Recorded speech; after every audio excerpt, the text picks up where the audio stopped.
Hi, I'm Asha. Welcome to the Girl Talk HQ weekly wrap up. Well, today's topic is all about women in leadership. But before you turn off, I'm not going to be talking about Sheryl Sandberg, Ariana Huffington, Maria Shriver, or even Hillary Clinton. I'm talking about women on a much bigger global scale. So this week I blogged about 3 really cool stories on girltalkhq.com, and if you haven't checked out the site, please do that, but not just yet. Watch this video first, obviously. So the first story I blogged about was a survey done by the Kellogg School of Management, which is at Northwestern University in Illinois.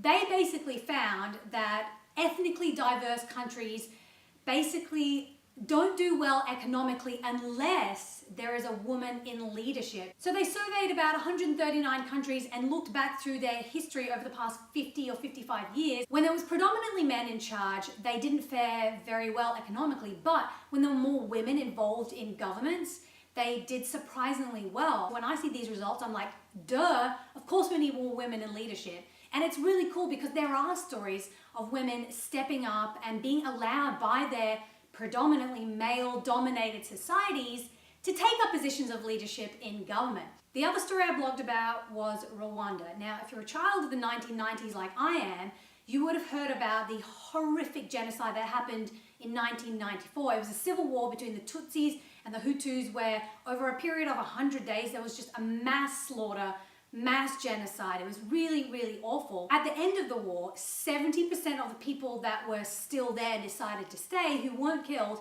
were women. So now these women were forced to learn trades like learning how to build huts and make bricks, all the way up to starting businesses and learning how to function in society, because before that they just relied on the men and their husbands to basically run everything. So since 1994 up until today, over a period of 20 years, women are now basically running Rwanda, and it's still considered a third world country, but get this, 64% of Rwanda's federal government are made up of women.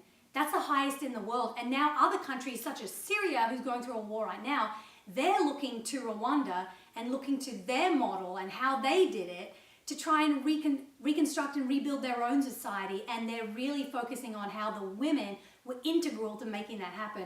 That just blows my mind. So by comparison, America ranks 83rd in the world when it comes to the amount of women in government, and it only has 18% women in its federal government. Isn't that sad? America, land of the free, home of the brave, ranked 83rd in the world when it comes to female leadership. It's kind of a message to the rest of the world, you know, especially Western countries like America, who is yet to have a female president at the highest level of government. What are we waiting for? It's not a question of, are we ready? Is she ready? Is she a good candidate? Women make up 50% of this country. Like Kate Blanchett said at the Oscars this year, the world is round, people. So back to Rwanda, they've also got a law in place where at least 30% of their government has to be made up by women, and that's from a local level all the way up to federal. I'm thinking, okay, that's just the most awesome law ever. Why doesn't every country have that? That encourages more women to get into leadership and shows that they're valued in society and that their opinions and decision-making abilities are just as important as the men. And listen, we're not trying to say that we're better than men. We're trying to work together, you know. It's about bringing our own individual qualities as men and women and seeing how we can work together and make a better society, you know. I love how this is happening in third world countries. There's countries in the West such as the UK, Australia, New Zealand, who have all had female prime ministers. New Zealand had Helen Clark, Australia had Julia Gillard, England had, or the UK had Margaret Thatcher. Even in European countries like France, Paris just recently elected its first ever female mayor. But get this, both candidates were women, which I think was really cool.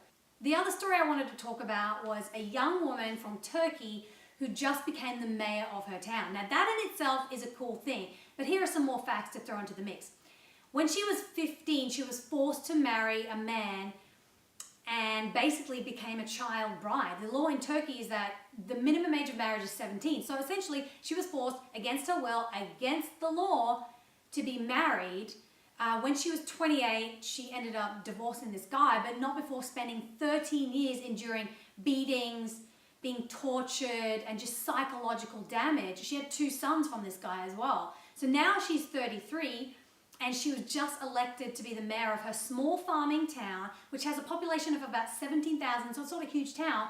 But the fact that she went from being a child bride to a conqueror, a survivor, and now this beacon of hope for other women in her town is just really inspiring and kind of mind-blowing. So there's a lot of men in her town who are now supporting her and really getting behind what she stands for. And a lot of what she stands for is obviously women's rights.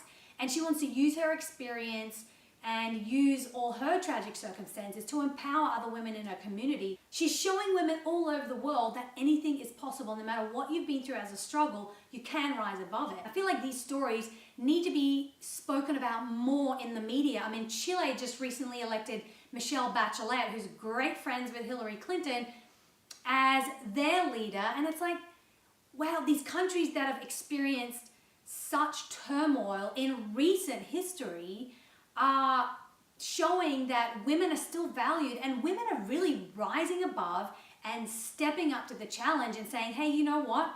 I want to have a go at taking our country out of poverty and out of war and rebuilding our society. And I feel like there's so many of these stories out in the world, and they just need more attention. So that's what I aim to do with girltalkhq.com. I just want to highlight positive role models that are out there doing really, really positive things in their community. Subscribe to this channel. All the links to the stories that I talked about are below in the comments section. And give me some feedback. Tell me your thoughts. What do you think about women in leadership? Is it time America had a female president? Why or why not? Tell me below, and I'll see you next week.